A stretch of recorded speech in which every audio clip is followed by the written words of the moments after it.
오늘은 이 신명기 33장 26절에서 29절의 말씀을 통해서 영원하신 하나님을 아는 지식이라는 제목으로 하나님의 말씀을 나누도록 하겠습니다. 여러분, 영원이라는 단어를 들을 때 혹시 떠오르시는 것이 있으십니까?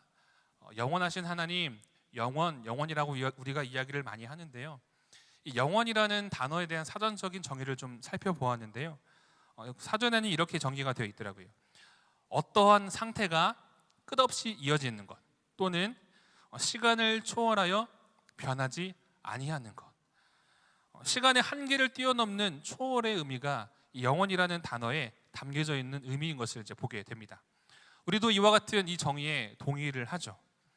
하나님에 대한 많은 속성이 있지만 그 중에 한 가지는 오늘 설교의 제목에도 나와 있는 것처럼 영원하신 하나님이십니다.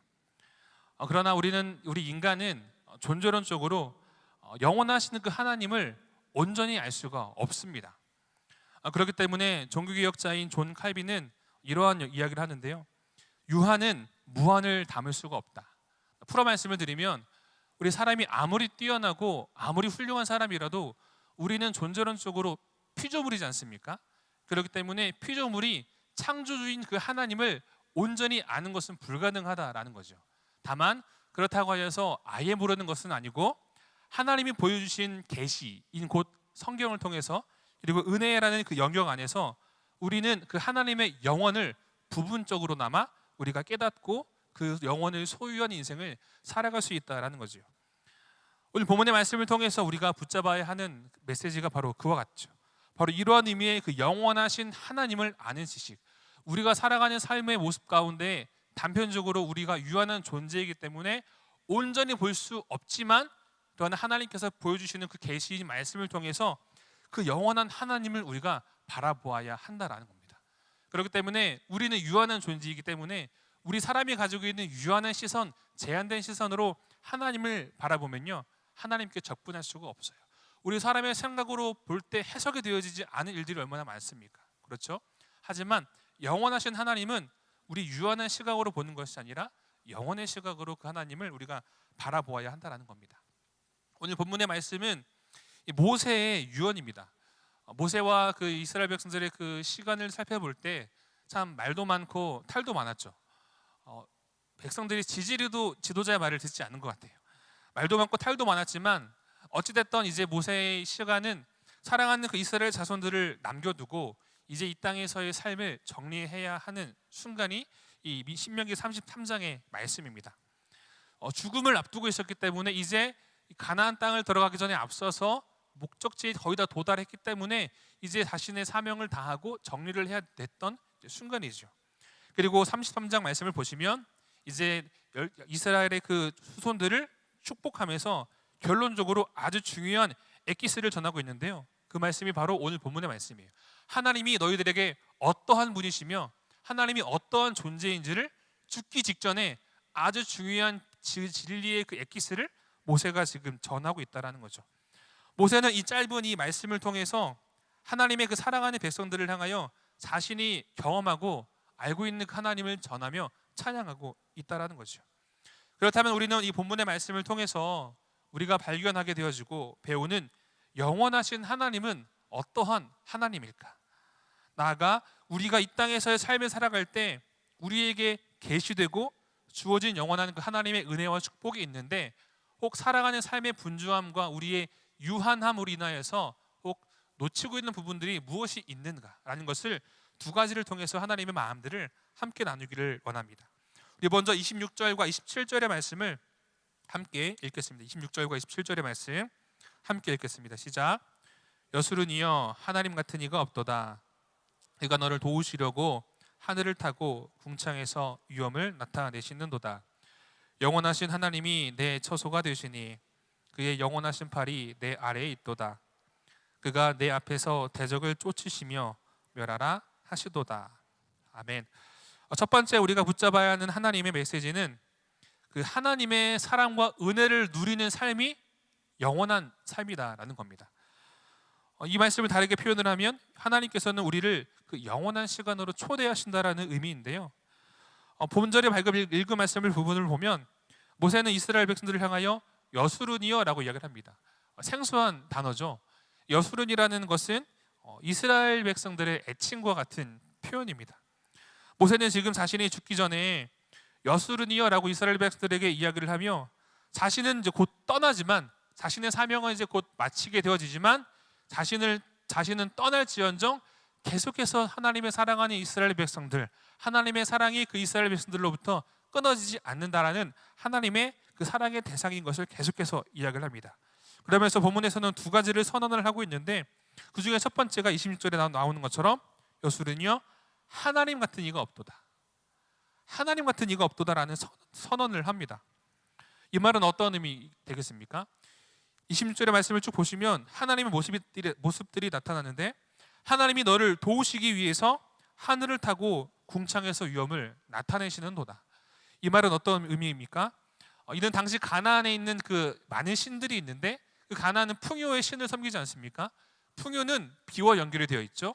폭풍과 그 구름을 주관하는 그 이방 신들보다 그 신들을 뛰어넘는 하나님의 위대하심, 하나님의 신실하심, 하나님의 그 유일성을 지금 이야기를 하고 있는 거예요. 하나님이 하늘을 타고 궁창에서 그의 위엄을 나타내시는도다. 누구 때문에요? 이스라엘 백성들 때문에. 그리고 그 이스라엘을 향하여 하나님께서 구체적으로 어떻게 대한다고 합니까? 27절의 말씀을 한번 읽어볼까요? 27절의 말씀 한번 읽어보겠습니다. 27절의 말씀 읽겠습니다. 시작. 영원하신 하나님이 내 처소가 되시니 그의 영원하신 팔이 내 아래에 있도다. 그가 내 앞에서 대적을 쫓으시며 멸하라 하시도다.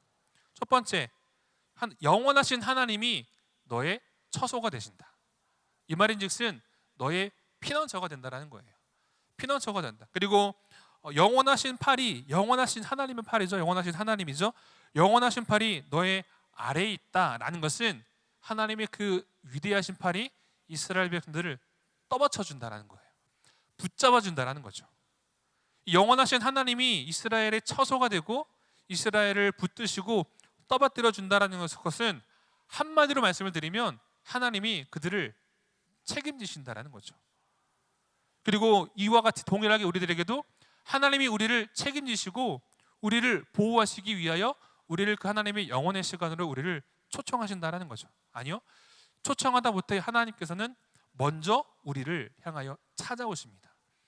여러분, 하나님은 우리를 먼저 찾아오시는 분이십니다. 26절에서도 보면 이스라엘 백성들을 도우시기 위하여 먼저 나타나시지 않으십니까? 하나님은 항상 우리에게 은혜를 주시고자 먼저 우리에게 다가오시죠. 이스라엘 백성들에게 있어서 하나님이 영원하신 하나님이 너의 처소가 된다라는 것은 어떤 의미일까요? 지금 이 말씀을 듣는 대상들은 출애굽 2세대들입니다. 광야에서의 삶을 이제 마치고 이제 그 가나안 정복 전쟁을 앞두고 있는데 이 광야 시간 속에서 이스라엘 백성들은 하나님의 그 장막을 경험했죠. 불기둥으로 구름 기둥으로 보호하시고 인도하신 하나님. 하나님의 말씀이 임할 때 장막을 펼치고 말씀이 또 임할 때 장막을 거두고 계속해서 이동하지 않았습니까? 이러한 장막에 대한 개념이 이스라엘 백성들에게 있는 거죠. 하나님의 장막은 바로 하나님과 이스라엘 백성들의 그 동행을 의미를 합니다. 그리고 하나님께서는 사랑하는 백성들의 인생을 보호하시고 인도하시는 것을 기뻐하신다라는 거죠. 바로 하나님의 장막 안에 보호를 받았고 하나님을 따라 걷는 그 장막의 시간을 하나님께서 기뻐하셨다라는 거죠. 물론 때로는 이스라엘 백성들은 사람인지라 이스라엘 백성들이 먼저 하나님을 배반하고 먼저 하나님의 말씀을 따르지 않고 불순종하고 반기를 드는 모습들이 있었지만 그로 인해서 하나님의 마음을 슬프게 했지만 하나님께서는 이 장막을 말씀하시면서 이스라엘 백성들을 보호하고 인도한 그 의미를 지금 이 모세를 통해서 이야기하고 있다는 거죠. 이러한 역사 속에서 이제 모세오경이 이제 34장 신명기로 끝이 납니다. 그리고 가나안 땅을 정복해야 하는 여호수아서로 넘어가게 되어지는데 그 가운데 있는 이 하나님이 처소가 되신다라는 의미는 하나님의 돌보심의 시간으로 하나님께서 이스라엘 백성들을 인도하신다라는 거죠. 누가복음 19장의 말씀을 보면 삭개오 이야기가 나오는데요. 예수님이 삭개오를 만납니다. 돌 무화과 나무에 삭개오가 올라가자 예수님이 삭개오를 보시죠. 그리고 무엇이라고 말씀하십니까? 삭개오야 내려와라. 내가 오늘 너희 집에 유하여야 하겠다. 이 말씀은 이제 세 가족 교육 시간에 나누는 말씀인데요. 예수님이 하신 말씀 삭개오야 내가 오늘 너희 집에 유하여야 하겠다라는 의미는요, 단순히 그냥 내가 오늘 밤만 너희 집에서 하루 먹고 잘게라는 의미가 아니에요. 이 유하여야 하겠다라는 이 단어가 쓰인 성경을 보면 헬라어로는 메노라고 하는데요, 어떤 뜻이냐면 그 상황과 그때뿐 아니라 주어진 장소나 상황이나 관계 또는 기대 속에서 계속 되어지는 거, 계속 머물고 계속 관계하고 계속 거주하는 거. 즉 물리적인 시간으로 보면 예수님이 삭개오와 그 집에서 영원히 거하시지는 않았죠. 십자가 길을 따라가셨으니까. 하지만 예수님이 하신 말씀, 삭개오야 내가 오늘 너희 집에 하루 유하여야 할 거야 라고 하신 말씀은 삭개오와 영원토록 계속 그와 관계를 맺기를 원하시는 예수님의 마음이 거기에 담겨 있다라는 거죠. 예수님은 이처럼 삭개오를 향하여서 그와 영원히 함께 하기를 원하셨다라는 거죠. 또 요한복음 1장을 보면 예수님의 성육신 사건이 나오는데요, 예수님의 성육신에 대해서 이렇게 이야기합니다. 14절에 말씀이 육신이 되어 우리 가운데에 거하시매. 14절에 말씀이 육신이 되어 우리 가운데 거하시매. 이 말씀이 누구입니까? 로고스 예수님이시죠. 예수님이 육신이 되어 우리 가운데 거하시매 라고 성경은 기록하고 있는데, 이 거하시매라는 단어도 찾아보면요, 헬라어로 스케노라고 해서 구약에서의 관점으로 보면 장막을 치는 의미예요. 장막을 치다, 텐트를 치다라는 의미인데, 구약에서 관점으로 볼 때 하나님께서 이 장막을 통해서 이스라엘과 함께했던 그 시간을 기뻐하시고 즐거워하셨던 것처럼 하나님이 육신의 몸을 입고 이 땅 가운데 오신 그 의미는 본인이 장막에 되시는 그 의미인데, 바로 예수 그리스도의 육신을 십자가를 통해서 우리와 단절된 관계가 아니라 영원히 함께 하시고자 하는 그 하나님의 강렬한 의지가 이 예수님의 성육신에 담겨 있다는 거죠. 바로 죄와 허물로 인한 뿐 아니라 존재론적으로 유한한 우리를 무한한 그 하나님이 주시는 은혜의 시간으로 초대하신다는 거죠. 여러분, 영원하신 하나님, 영원의 시간이 왜 중요할까요?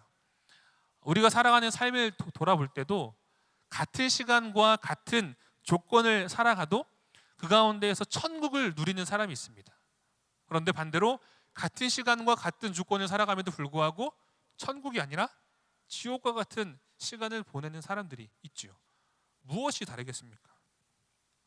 영원하신 하나님께서 우리의 처소가 되시고 영원하신 팔로 우리를 붙드신다는 것은 우리가 비록 육신의 몸으로 이 땅 가운데 삶을 살아가지만 그 영원한 하나님의 나라와 하나님의 은혜의 시간으로 우리를 초대하시고 부르시고 그 은혜, 그 능력을 우리가 누리기를 원하신다라는 하나님의 마음이 그곳 가운데에 담겨 있다는 거죠. 그렇기 때문에 영원의 시간에 속한 사람은 이 땅에 발을 딛고 삶을 살아가지만 하나님의 그 신령한 은혜를 누리며 삶을 살아간다는 거죠. 찬송가 중에 그런 찬양이 있지 않습니까? 주 예수와 동행하니 그 어디나 하늘나라.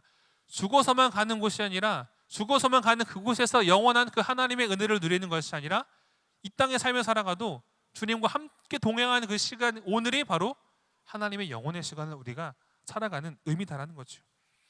여러분, 우리는 우리 앞에 닥치는 죄와 삶의 문제로 인하여서 때로는 낙심의 시간을 보내기도 합니다. 여러분, 무엇이 여러분들을 힘들게 합니까? 어떠한 혹 죄로 인한 부분입니까? 혹은 어떠한 관계로 인한 부분입니까? 혹은 어떠한 채워지지 못한 그 부족함과 그 갈급함으로 인함입니까? 우리는 그 가운데 한 가지 확실히 새겨야 합니다. 하나님께서 그런 상황 속에서도 우리를 도우시고 우리를 주장하시고 인도하신다는 거죠. 그리고 우리를 위해 친히 원수를 물리치시며 앞서 행하신다는 겁니다. 그리고 우리에게 주어진 주님의 그 십자가 사건과 놀라운 은혜로 말미암아 하나님의 허락하신 그 영원한 은혜의 시간으로 우리가 살아갈 수 있도록 인도하신다는 거죠. 여러분, 우리는 이런 하나님의 은혜를 기억할 때 우리가 하나님을 먼저 찾은 듯 하지만 하나님이 먼저 우리를 찾아오셨어요. 이스라엘 백성들이 하나님의 은혜를 입은 것은, 참 이스라엘 백성들이 많은 죄를 짓죠. 많은 죄를 짓고 지지대로 말도 안 듣는 모습을 보여지는데, 그들이 그럼에도 불구하고 하나님의 은혜를 입은 것은 그들이 하나님의 말씀에 순종하고 하나님께 회개했다라는 것이 아니고요, 그것이 아니라 하나님께 이스라엘 백성들을 용서하셨기 때문에, 그리고 그들에게 복을 주셨기 때문에 하나님의 은혜를 그들이 입게 된 거죠. 부모 자녀도 마찬가지 아닙니까? 자녀들이 잘못을 하죠. 제가 이제 아이를 키우다 보니까 아이들이 사람은 참 악하다라는 것을 많이 깨닫는데 누가 가르쳐주지 않아도 거짓말을 하더라고요. 누가 가르쳐주지 않았는데도 거짓말을 해요. 근데 속에 다 뻔히 보이는 거짓말이죠. 아직 어리니까. 그런데 그런 상황 속에서 이제 자녀가 어떠한 것을 잘못을 했을 때 자녀가 용서를 구했기 때문에 부모가 자녀를 용서해 줄까요? 아니, 이미 부모는 마음에 다 용서가 있는 거예요. 다만 교육과 훈련의 차원으로 자녀가 자기의 잘못을 입으로 고백하기 바라는 것이지 이미 마음으로는 부모는 자녀의 잘못을 다 용서했다라는 거죠. 하나님 우리와의 관계도 마찬가지입니다. 물론 과정 속에 하나님의 은혜를 구하고 회개하는 과정이 필요하지만 그러나 이미 예수님을 우리가 볼 때 하나님께서는 이미 우리들을 용서하시기로 작정하셨다라는 거죠. 그것이 바로 하나님의 은총이라는 거죠. 우리의 행실보다 큰 하나님의 은혜인 것입니다. 사랑하는 금호중앙 성도 여러분, 오늘의 말씀을 들음으로 나아가는 우리 모두에게 이런 하나님이 베풀어 주시는 그 영원한 시간으로의 초대, 그 사실에 반응하여 은혜를 찬양하는 복된 우리 모든 하나님의 사람들이 되기를 주님의 이름으로 축복합니다. 아멘. 두 번째 29절의 말씀을 함께 읽어보도록 하겠습니다. 29절의 말씀 함께 읽겠습니다. 시작. 이스라엘이여 너는 행복한 사람이로다. 여호와의 구원을 너같이 얻은 백성이 누구냐? 그는 너를 돕는 방패시요 내 영광의 칼이시로다. 내 대적이 내게 복종하리니 내가 그들의 높은 곳을 밟으리로다. 아멘. 두 번째 우리에게 주신 하나님의 메시지는 참된 행복을 깨닫는 것이 영원한 삶이다라는 겁니다. 우리를 영원한 행복으로 초대하시는 그 하나님을 우리가 알기 위해서는 먼저 명확한 행복의 조건을 우리가 알아야 합니다. 그 행복의 조건이라는 책을 보면 베일런트라는 학자는 이런 행복에 대해서 이렇게 이야기를 하는데요. 행복의 조건은 인생의 고통에 어떻게 대응하는가에 따라 달려있다. 무엇인가가 주어지고 무엇인가가 나에게 채워져서 공급이 되어져서 행복하는 것이 아니라 삶의 인생에 때로는 고통이 찾아와도 그 가운데 어떻게 반응하는지에 따라서 그 가운데서 행복의 이유를 찾을 수 있다는 거죠. 이처럼 그 어떠한 조건이 우리에게 주어져 있기 때문에 행복하다고 한다면 여러분, 우리는 행복한 사람이겠습니까? 행복하지 못한 사람이겠습니까? 여러분들이 가진 것이 많습니까? 가지지 못한 것이 많습니까? 가지지 못한 것이 너무너무 많거든요. 왜냐하면 우리의 기도 제목들을 한번 떠올려 보자고요. 하나님을 향하여 많은 기도 제목들을 하는데 뒤집어 보면 그것들이 우리에게 없는 거죠. 그것들을 향한 간절한 사모함이 있다라는 거죠. 그처럼 만약에 우리에게 무엇인가 주어졌기 때문에 행복하다면 우리는 행복하지 못한 존재라는 거죠. 그렇기 때문에 우리는 신앙인들은 참된 그 행복의 의미를 깨달아야 한다는 겁니다. 자, 모세의 이야기를 다시 돌아봅시다. 오늘 말씀은 모세가 죽기 전에 남긴 이야기라고 하지 않습니까? 죽기 전에 모세는 백성들에게 두 가지의 선언을 하는데 첫 번째는 하나님 같은 이가 없다라는 것이고 두 번째가 방금 읽은 29절의 말씀처럼 이스라엘이여 너는 행복한 사람이로다. 여러분 모세를 떠올려 봅시다. 여러분 모세는 행복한 사람일까요?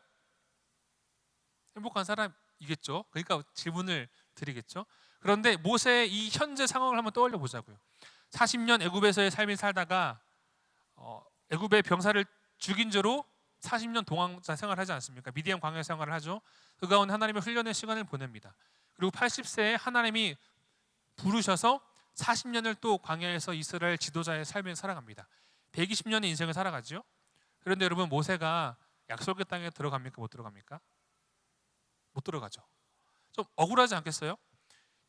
그 40년 동안 정말 주구장창 하나님의 말씀을 전하고 백성들을 품고 기도하고 했는데 단 한 번 하나님의 말씀에 불순종했다고 하나님도 너무하시지. 약속의 땅에 네가 들어가지 못할 거야 라고 하나님이 말씀을 하세요.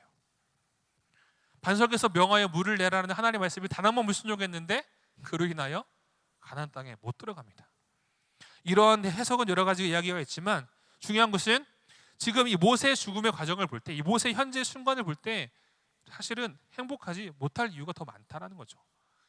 또 여러분 모세가 이제 34장에서 모압 땅에서 죽는데 모세의 무덤이 어디 있는지 아무도 몰라요. 적어도 이스라엘을 지도했던 위대한 지도자라면 적어도 그 남마에 있어야 되지 않겠습니까? 아무도 몰라요. 하나님만 아시겠죠. 우리도 우리나라를 위인들을 떠올려 보면 어떤 위인이 탄생한 생가 방문하고 그 사람의 그 업적을 기리잖아요. 혹은 그 사람이 행했던 어떠한 유적지를 찾아가 그 사람의 모습을 기리잖아요. 모세는 무덤도 어디인지 몰라요. 정말 하나님 헌신하고 충성했는데 좀 우리의 생각으로 보면은 좀 하나님 너무하신 것 같다라는 생각이 들 정도로 모세의 모습은 그렇다라는 거죠. 그런데 모세는 지금 자신의 죽음 앞에서 이스라엘 자손들을 향하여 명확한 선언을 하고 있습니다. 이스라엘이여, 너는 행복한 사람이로다. 이는 모세 자신이 행복한 사람이라는 것을 알고 확신을 하지 못했다라면은 절대로 할 수 없는 이야기입니다. 사람이 가장 진솔해지는 순간이 언제일까요? 경험해 보진 않았지만 죽음을 앞둔 순간이지 않을까요? 많은 이야기들이 있지만 한마디 할 수 있다면 가장 중요한 핵심의 이야기를 할 수 있는 시간이 죽음을 앞둔 시간일 텐데, 모세의 시간이 그 순간이죠. 사람이 가장 진솔해지는 시간이죠. 예수님도 마찬가지로 그 십자가를 지시기 전에 동산에서 기도하실 때, 주님, 할 수 있거든 이 잔을 내게서 옮겨주옵소서. 지극히 인간적인 생각, 사람 된 예수님의 마음이죠. 드러나는 거예요. 모세도 마찬가지죠. 모세도 죽음이 다가오고 있는데 죽음을 앞두고 쓸데없는 얘기를 하지 않았을 거라는 거죠. 한번 제가 재미있는 상상을 조금 해봤는데요. 약속의 땅에 못 들어가기로 결정됐잖아요. 죽기 전에 만약에 모세가 그래도 중요한 순간에 백성들을 지지하고 백성들에게 하나님의 마음들을 전하는 얘기를 하면 혹시 하나님이 한 번 좀 봐주시지 않을까라는 생각으로 이런 얘기를 하지 않았을 거라는 거죠. 그렇죠? 비록 모세 자신의 육신은 가나안 땅에 못 들어가요. 못 들어가지만 죽지만 모세는 그럼에도 불구하고 영원하신 하나님과의 관계, 영원하신 하나님을 알았기 때문에 영원의 시간을 바라보았고, 그 영원의 시간이 모세에게 있어서 참된 행복의 기준이었다는 거죠. 그렇기 때문에 내가 행복하니까, 내가 참된 기쁨과 행복을 아니까 이스라엘 백성들을 향하여 중요한 메시지, 이스라엘이여, 너는 행복한 사람이로다 라고 이야기를 했다라는 거죠. 이처럼 신앙인들에게 있어서 참된 행복의 조건은 바로 영원한 시간이 우리에게 주어진 것이 바로 참된 행복인 것을 기억해야 한다는 겁니다. 행복을 이야기할 때 여러분, 우리들의 모습을 한번 돌아봅시다. 우리의 삶을 돌아볼 때 여러분, 우리를 무엇이 행복하게 합니까? 한 주간 혹은 최근의 일상의 모습, 최근의 한 달 사이의 삶에서의 모습을 떠올릴 때 여러분, 무엇으로 기뻐하셨습니까? 어쩌면 그것이 우리가 생각하는 행복의 조건일 수도 있어요. 무엇으로부터 행복을 찾으려 하였습니까? 세상에서의 복과 성공과 물질적인 풍요 혹은 자녀의 잘됨 등 이런 것들이 여러분 실제로 우리가 붙잡고 살아가고자 하는 행복의 조건 아닙니까? 저는 이제 설교 때 종종 제 얘기를 하는데, 저도 이제 목회자 이전에 앞서서 한 사람의 사람이잖아요. 우리 두 아이들을 볼 때 어떤 제목으로 기도하는지 아세요? 하나님, 우리 자녀들을 하나님이 창조하신 뜻대로 사용하여 주시고, 물질의 축복을 주시고, 돕는 사람들을 더하여 주시고, 사람들에게 사랑을 받고 칭찬받는 하나님의 사람이 되게 하여 주시옵소서. 부모의 마음이 거기에 담겨 있는 거죠. 또 자녀를 볼 때 너무나 이뻐요. 자녀가 웃을 때 너무 기쁘더라고요. 어떻게 보면 자칫 잘못하면 자녀가 목회자이지만 우상이 될 수도 있는 위험이 있다는 거죠. 우리가 무엇으로 인하여서 기뻐하고 무엇으로 인하여서 행복해하는가, 그것이 실제적으로 우리가 삼고 있는 행복의 조건이다라는 겁니다. 하지만 참된 행복은 그 하나님의 영원한 시간이 우리에게 주어졌다라는 것이 바로 신앙인들에게 있어서 가장 참된 행복의 조건이라는 거죠. 그렇기 때문에 우리 인생을 돌아볼 때 여러 어려움과 혹은 세상의 기준에 볼 때 부합되는 성공이 없을지라도 우리는 그 가운데에서 행복한 삶을 살아갈 수 있다는 거죠. 사진을 하나 준비를 했는데요. 사진을 한번 띄워주시겠습니까? 이 사진에 무엇이 보이십니까? 네, 목소리 좀 들려주세요. 점이 보이죠? 네. 대부분의 사람들은 90% 이상은 이 사진을 보면 점을 발견을 합니다. 여러분, 그런데 계속 사진 보여주세요. 사진을 보면 이 화면의 대부분을 꽉 채우고 있는 것은 점이 아니고요, 하얀 종이에요. 그렇지 않습니까? 그렇죠? 그런데 우리는 물론 사람의 시각인지라 딱 첫눈에 들어오는 것은 점이에요. 자, 이 이야기를 말씀을 드린 이유는 이야기는 이제 제가 찾은 건 아니고요. 그 조지 버트릭이라는 사람이 기도라는 책에서 인용한 어떤 한 사람의 강연의 내용인데, 여기서 우리 신앙인들이 가지고 있어야 영적인 인사이트를 얻었어요. 뭐냐면 하나님 이 사진으로 봤을 때 이 하얀 종이는 이미 우리가 잘 보지는 못하지만 이미 우리의 곳곳에 펼쳐져 있는 하나님의 은혜예요. 그런데 우리가 눈에 딱 보는 저 점은 내가 갖고 싶어하는 그 무엇인가, 내가 얻고자 하는 그 무엇, 나에게 불편함을 주고 어려움을 주는 이모저모로 인한 것들, 그런 것들이 저 검은색 점일 수도 있다는 거죠. 어떤 말씀입니까? 바로 하나님의 은혜가 우리 인생의 곳곳에 가득한데 우리는 가득한 하나님의 은혜는 바라보지 못하고 눈에 보이는 저 검은 점과 같은 것들을 붙잡기 위해서 애쓰고 살아가는 모습들이 우리들 안에 혹 있지는 않은지 우리는 돌아보아야 한다라는 거죠. 이스라엘 백성들의 입장에 있어서 가장 큰 감사이고 가장 큰 행복은 하나님이 이스라엘의 하나님이시다라는 거죠. 그렇기 때문에 모세가 이야기를 이스라엘이여 너는 행복한 사람이로다 라고 굳게 이야기를 하고 있다는 겁니다. 우리의 육신은 이 땅에서의 시간을 살아가지만 우리의 시간의 그 방향은요, 영원한 하나님의 시간으로 향해 가고 있는 것이 우리의 인생입니다. 이것을 성경에서는 구원이라고 이야기를 합니다. 그렇기 때문에 이 9절에 모세는 행복을 이야기한 다음에 구원을 너같이 얻은 백성이 누구냐라고 이야기를 하죠. 하나님은 우리를 유한한 동시에 영원한 존재로 창조하셨습니다. 우리의 육신은 쇠할지언정 우리의 영혼은 영원히 존재합니다. 육신 또한 예수님의 그 재림의 날에 부활하여 영원한 시간을 살아가게 되죠. 또한 예수를 믿지 않는 자들도 동일하게 부활하여 영원한 형벌의 시간을 살아가게 돼요. 유한한 존재이지만 모두 다 우리는 영원의 시간을 살아가게 된다는 겁니다. 중요한 것은 예수를 믿는 믿음 안에 영원한 생명이 우리에게 주어졌다는 겁니다. 그렇기 때문에 우리는 이 세상의 기준과 관점을 가지고 바라보는 것이 아니라 영원의 행복을 바라보는 믿음의 관점이 우리에게 필요하다는 거죠. 그렇기 때문에 참된 행복이 우리를 영원의 삶으로 인도한다는 겁니다. 영상을 하나 준비를 했는데요. 소리가 나올지는 모르겠지만 한번 좀 영상을 보면 좋을 것 같은데요. 네. 자막이 나오니까 같이 자막을 좀 보시면 좋을 것 같아요.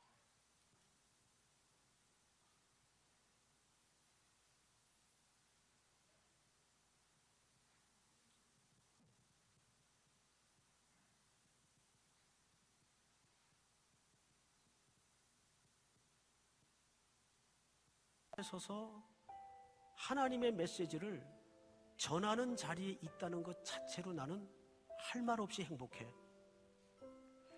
그런 교회 성장하고 성도들에게 열매가 나타나고 하는 것은 행복의 요인은 아닙니까? 왜? 좋기야 좋지. 그걸 싫어할 목회자가 누가 있겠나? 그런데 그건 내 관심 아니야. 그러면 저한테 뒤로 묻더라고요. 송 목사, 그럼 만약에 열매가 안 나타나면 어떡할 거야? 열매가 안 나타날 수도 있지. 그 목회는 실패한 건가? 꼭 꽃을 보고 열매를 봐야 성공한 목회자인가? 제가 뻔한 지적이었는데도 불구하고 굉장히 뜨끔했어요. 그래, 이게 문제다. 이게 내 문제다. 우리는 항상 열매에 관심이 있어요. 스데반의 죽음을 어떻게 설명하겠습니까? 예수님이 십자가의 죽음을 어떻게 설명하겠습니까?